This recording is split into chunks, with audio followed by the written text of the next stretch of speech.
Supposedly they were trying to show the prowess of the pilot, but a scene like that would get you court-martialed. Hi, my name's retired Colonel Roebuck. I was in the Air Force for 27 years. I flew F-16s and B-1s and some KC-135s. On a level no living pilot's ever seen.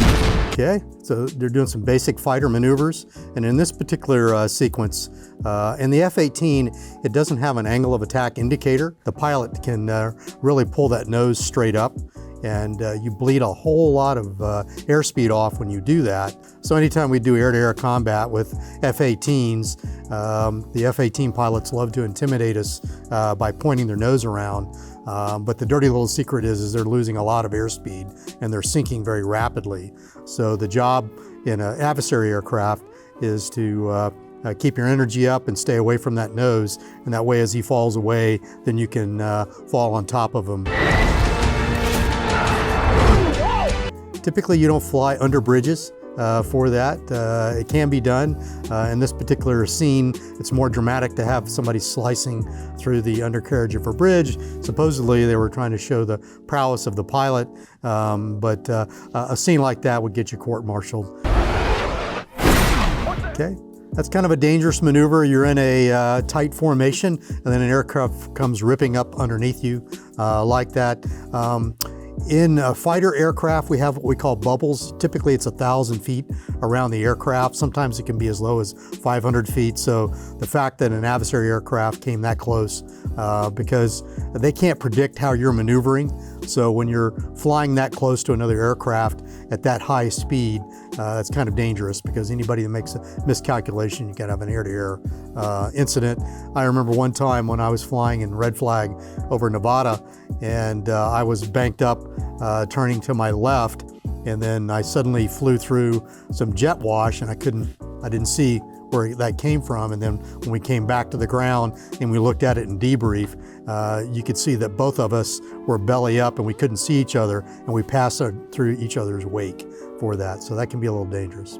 So if there were any students out there that wanted to work in the aviation industry, maybe they want to be pilots, maybe they want to be AMTs, or just maintain aircraft, what would you say to them? I would say study your science and technology and your math, because everything is based on understanding the mechanics of the aircraft. You need to know, if you're going to be a pilot or a mechanic, you need to know how the systems work. You need to know the science behind them, basic electricity, basic aerodynamics, those sorts of things. So, and I've advised young people that are in this, I want to be a pilot, I want to be the Top Gun. I was like, well, what are your math scores like? And they kind of look at their shoes or whatever, and it's like, you really need to be good at science and technology and engineering and math to be at the top of your game as a pilot or as a mechanic on aircraft, to be able to do that well. So it's not as fun and sexy, but it is critically important, because nobody wants to trust their lives to somebody that doesn't understand the mechanical abilities of an aircraft. So yes, if somebody wants to become an aircraft mechanic, they need to come out to the National Center for Aviation Training and enroll in our aircraft maintenance training courses.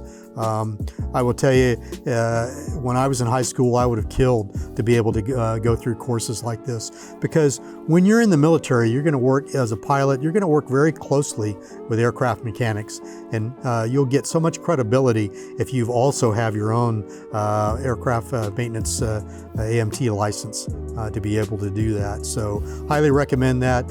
If you're in high school, do it. Even if you're going to be a PhD genius someplace someday, you will always learn a lot of things through coming to the National Center for Aviation Training and getting checked out as a aircraft mechanic. And if you do it in high school, it is no cost to you. And we've had students that finish their high school and maybe go to a summer school, and then they're out working, making $50,000+ a year. If you like this video and you want to see more like it, please like and subscribe to it.